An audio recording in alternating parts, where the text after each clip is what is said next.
Então, agora nós vamos para o Catecismo, no domingo 43, o 9º mandamento,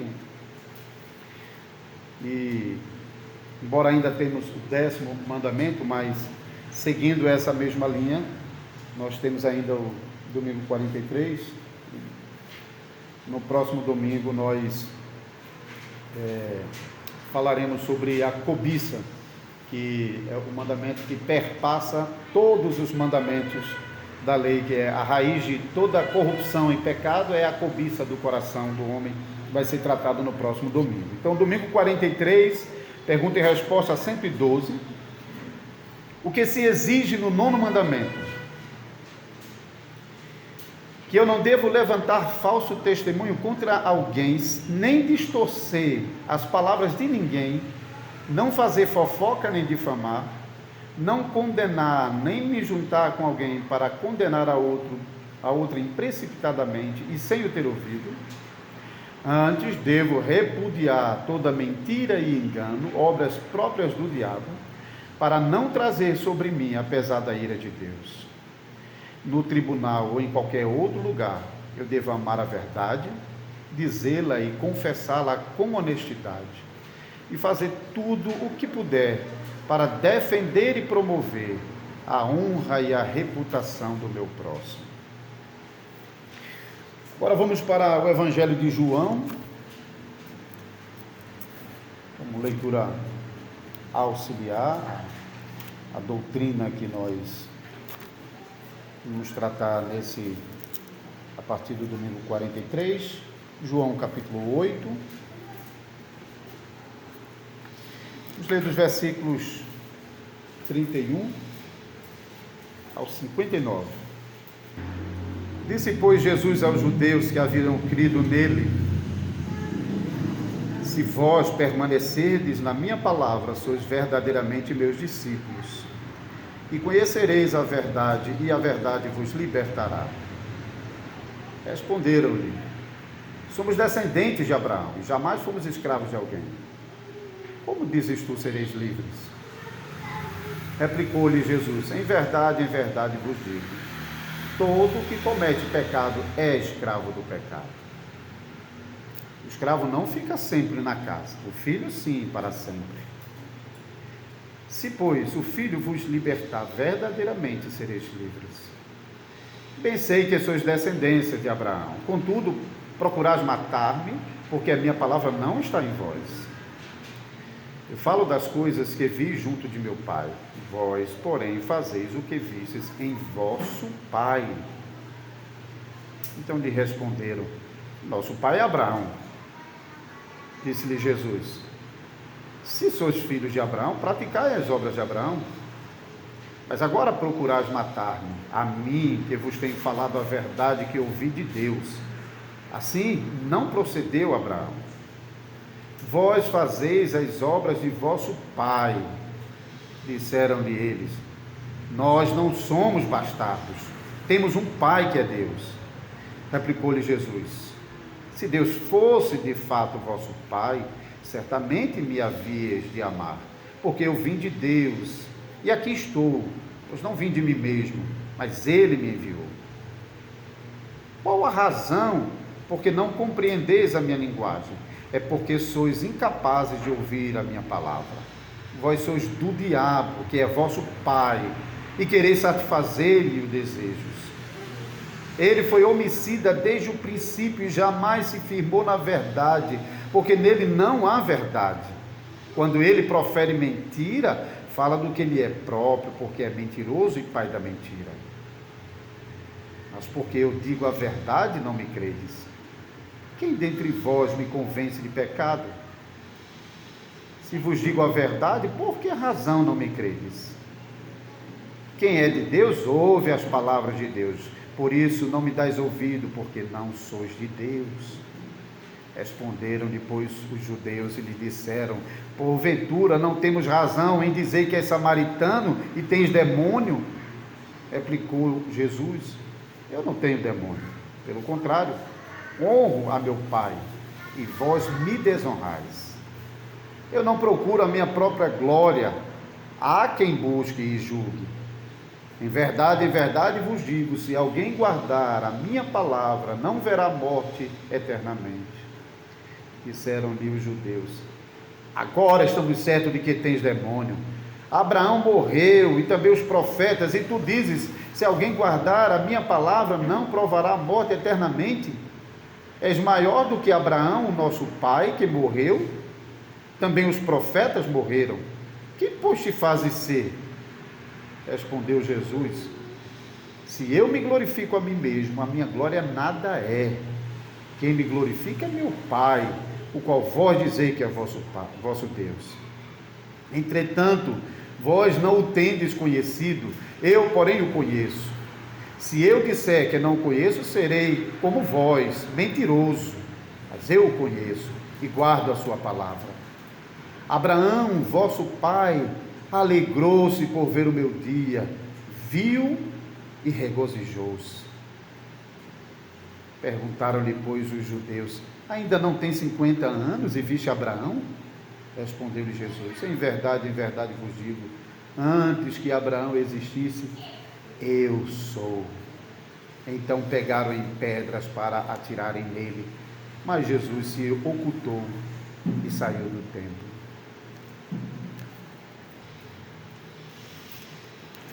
Então, voltando a Êxodo capítulo 20, hoje nós vamos partir do versículo 16,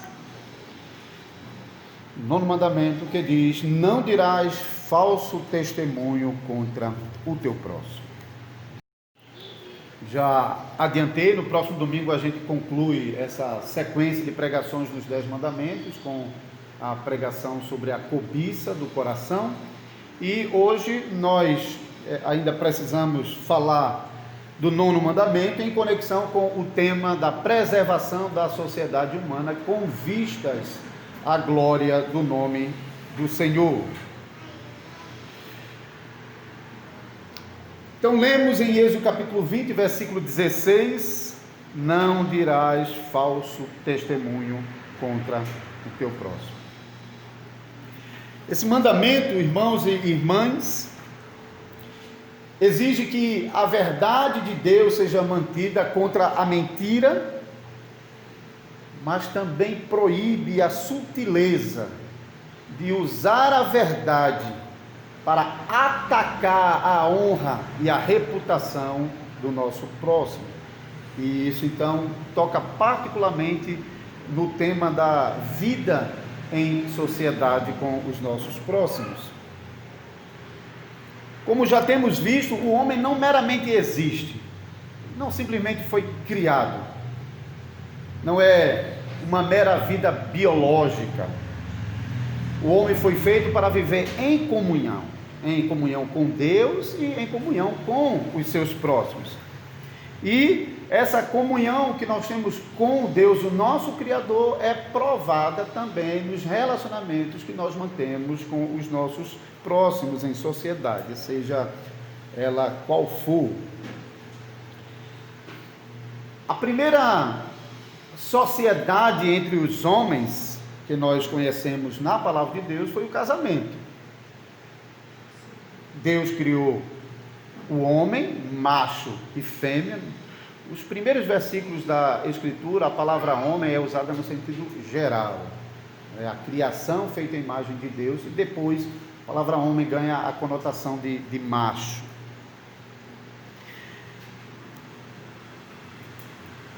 Deus então cria o homem, o macho, e antes de criar a mulher, Deus fez com que o homem experimentasse a falta de uma mulher que lhe completasse, esse sentimento de que alguma coisa ainda está faltando. Deus mesmo fez com que o homem experimentasse nos primeiros momentos de sua vida. Então, lá em Gênesis 1 e depois em Gênesis 2, Deus faz com que todos os animais que haviam sido criados antes mesmo do que o homem passasse diante dele, para ver qual era o nome que o homem daria a cada animal que Deus havia criado. Então o homem observou em cada animal cuidadosamente observando as características que cada um desses animais tinham, e ele percebeu como de uma forma maravilhosa, o macho e a fêmea se completavam, apesar das diferenças que um mantinha do outro. Macho e fêmea tinham diferenças, mas se completavam naquilo que tinham de semelhantes. Mas depois de passarem todos os animais diante do homem, de ele ter dado nome a cada um desses animais, o homem percebeu que não existia entre todas as criaturas de Deus uma que fosse parecida com ele, que o completasse. E essa experiência realmente foi muito forte no Adão, no homem Adão. Foi realmente uma experiência profunda e que deixou realmente marcas profundas em seu coração. Ele claramente percebeu: eu não estou completo, as coisas não estão completas. Adão tinha tudo o que precisava para viver, e Adão tinha Deus, ele tinha uma comunhão perfeita com Deus, mas apesar disso, ele percebeu que ainda faltava alguma coisa, ele precisava ser completado. Por isso nós podemos afirmar que a criação da mulher não foi uma criação casual, não foi um acidente de percurso, porque Deus percebeu que o homem ficou sozinho, tem que fazer então uma companheira para o homem. Não foi uma solução tapa-buraco. De fato, a criação da mulher foi planejada, cuidadosamente planejada. Deus propositadamente faz com que o homem sinta a falta de uma companheira e a deseje, porque ele viu todos os animais tinham a sua companheira, que lhe era semelhante apesar das diferenças e que os completavam. E essa expectativa de Adão era tão forte, que ele explodiu de elogio para com a mulher, depois que ele acordou do sono e olhou e viu de frente a ele aquela que havia sido feita a partir da sua própria costela. E então, no capítulo 2, versículo 23, ele explode em louvor, dizendo: esta afinal é osso dos meus ossos e carne da minha carne, chama-se-á varoa, porque do varão foi tomado. Vocês podem perceber que a palavra varoa é diretamente derivada de varão, e é assim no texto hebraico, embora no português a gente fala sobre homem e mulher, são palavras diferentes, né? A própria palavra para mulher mostra que ela derivou do marido, ish, ishá, mulher. Então, homem e mulher não foram criados para viverem isolados, foram criados para viverem juntos e para provarem dessa primeira sociedade que é o casamento. Então, homem e mulher como casal, em seguida, os filhos que porventura Deus lhes der, depois a interação da família com outras famílias, seja na sociedade de um modo geral e também na comunhão dos santos, que nós acabamos de cantar no Salmo 133. Então, para preservar e para promover essas interações, Deus ordena que seja protegida a honra e a reputação dos nossos próximos. A reputação de uma pessoa é parte integrante da sua existência. O homem não é apenas um ser biológico, ele foi feito realmente um ser social, ele foi feito para se relacionar com outras pessoas. Por isso, não apenas ocupam um lugar no mundo. A reputação das pessoas é aquilo que torna possível o relacionamento dele com outras pessoas e a aproximação dele a outras pessoas, e não afasta ele de outras pessoas. Mas a má reputação faz exatamente isso. Você não se aproxima de pessoas que têm uma má reputação. Você se afasta. Por isso é que o 9º mandamento condena qualquer tentativa de manchar a reputação de uma pessoa. Porque é um tipo de assassinato quando você realmente mancha a reputação de uma pessoa. Porque você está condenando aquela pessoa a ser afastada do convívio de outras, por meio daquilo que às vezes até nós ouvimos, né? O assassinato de reputação. Mas, obviamente, que a reputação de uma pessoa também não deve ser preservada a todo custo, e o seu convívio em sociedade não deve ser mantido a todo custo, como se a reputação e a vida em sociedade fossem fins em si mesmos. Não é. Da mesma maneira que já vimos que a vida não é absoluta, em alguns momentos Deus ordena que ela seja tirada. Também a propriedade não é absoluta, porque Deus é dono de todas as coisas e ordena que nós compartilhemos os nossos bens com outros. Da mesma forma também, a reputação de uma pessoa não é um bem absoluto.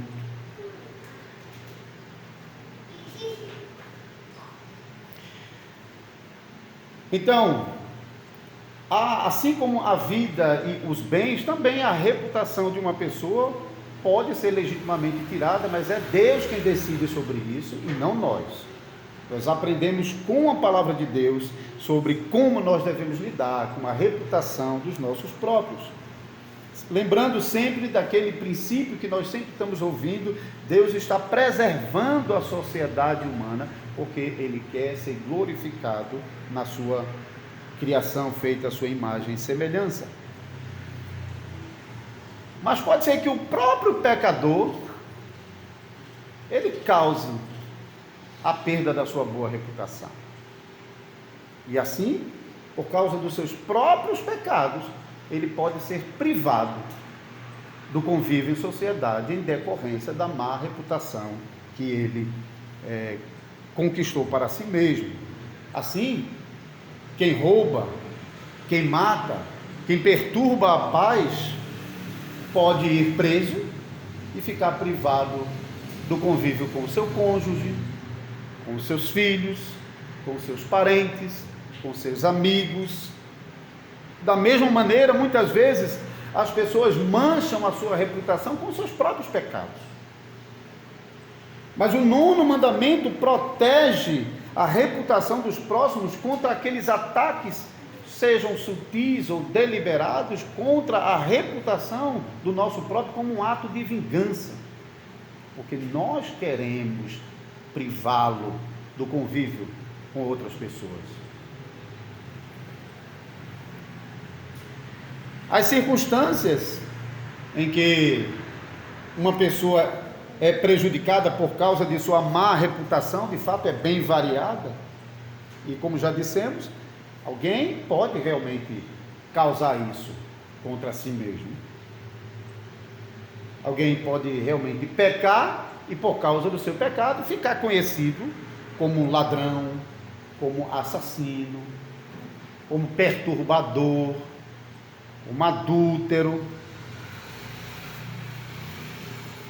Então, essa má reputação ele conquistou por causa dos seus próprios pecados, e não por causa de que alguém tenha falado mal contra ele.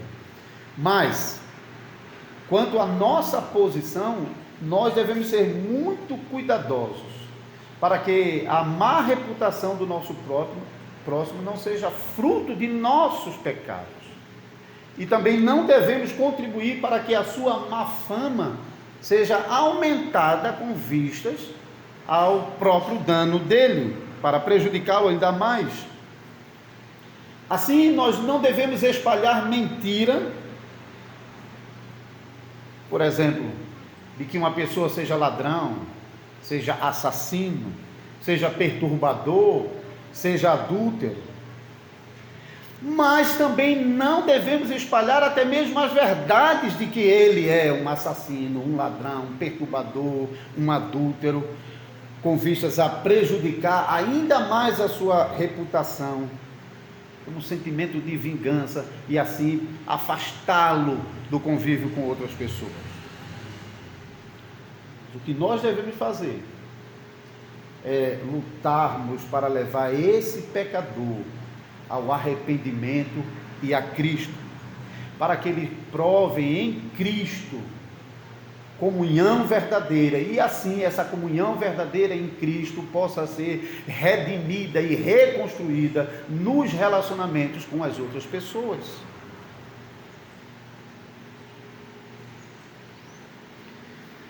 Em certas circunstâncias,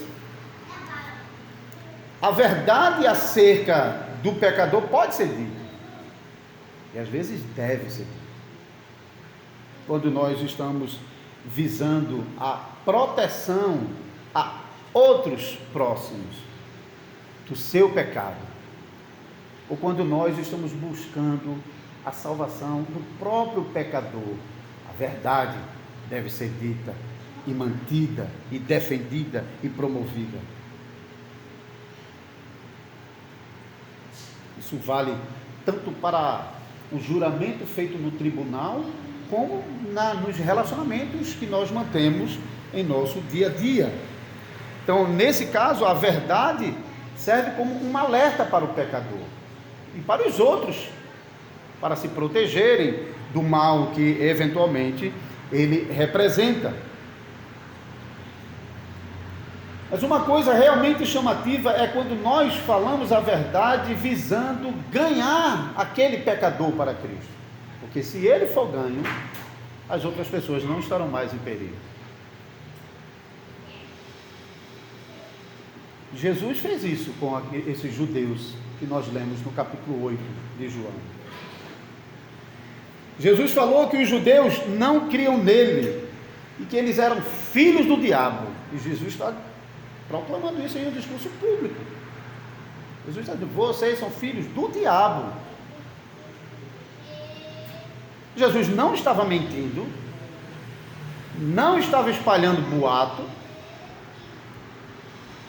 mas ele estava realmente dizendo a verdade, mas ele estava dizendo a verdade em amor.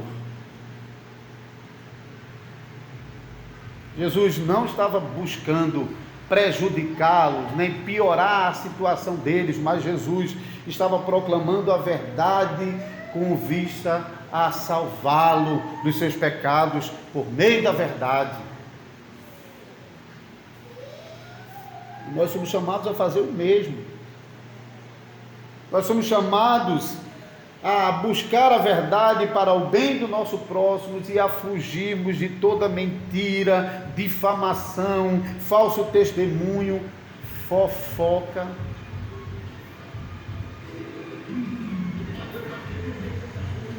Parece que pessoas ficam muito à vontade quando a fofoca é a verdade. Então, falando a verdade, eu não estou mentindo, e aí parece que ficam muito à vontade para começar a falar da vida de outras pessoas.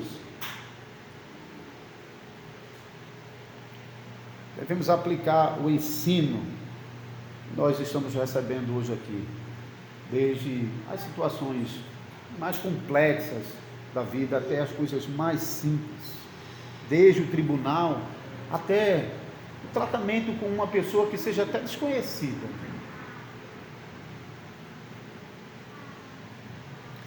Exemplo: uma pessoa, talvez você identifique rapidamente esse exemplo. Uma pessoa começa a conversar com você e de repente chega um terceiro e ele começa, então, às vezes a pessoa nem conhece quem está chegando, mas você começa a criar a imagem daquela pessoa para a sua amizade e começa a dizer, está vendo aquele ali que chegou? Ele é assim, assim, assim, assim, assim. Pode ser tudo verdade. De vez em quando tem verdade misturada com mentiras e exageros sobre essas verdades. Porque o objetivo é garantir que a sua amizade vai continuar afastada daquela pessoa.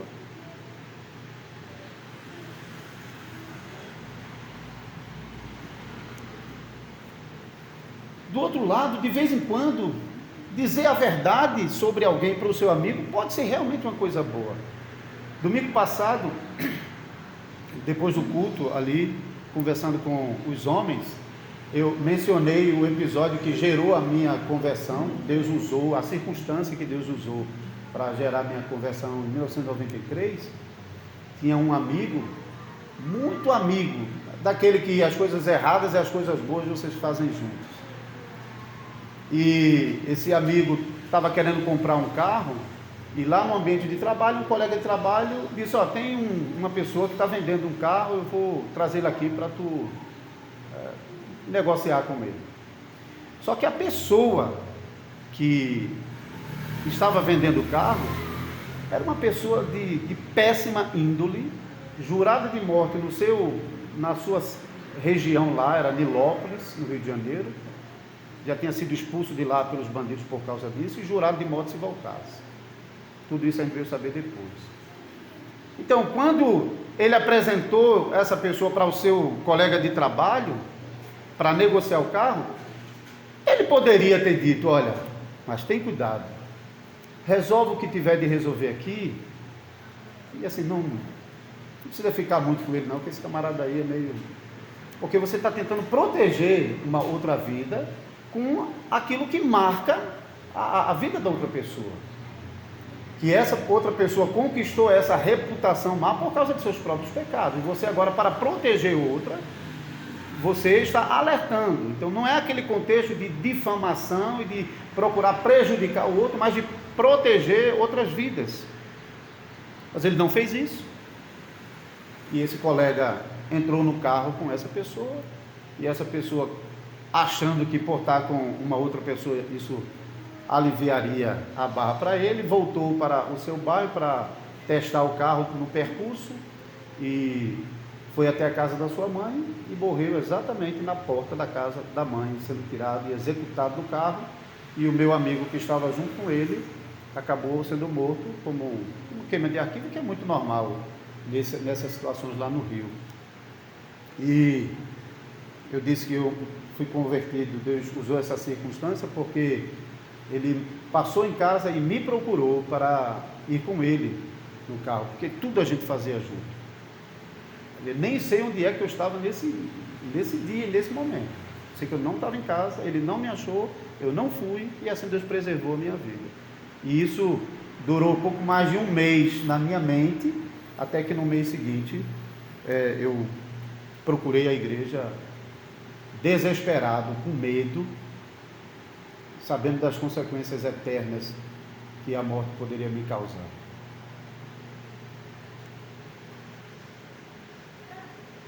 Então, nós precisamos buscar a sabedoria de Deus para usar bem essas circunstâncias e aplicá-las de modo bíblico.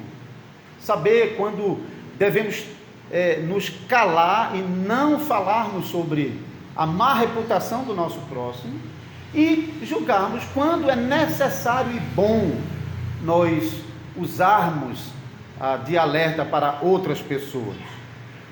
Mas sempre e sobretudo nós devemos buscar a salvação desses pecadores, e nós aprendemos com a palavra de Deus como nós devemos proceder quando nós percebemos que alguém está em pecado.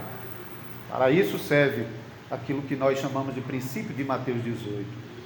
Procure e fale a verdade a ele em amor sobre a sua má reputação, que que foi conquistada pelos seus próprios pecados, como Jesus fez com esses judeus. Porque Jesus falou sobre a má reputação desses judeus, para que essa verdade pudesse chocá-los, e eles pudessem reconhecer isso, e arrependidos, buscarem o perdão do Senhor e abandonarem de vez os seus pecados.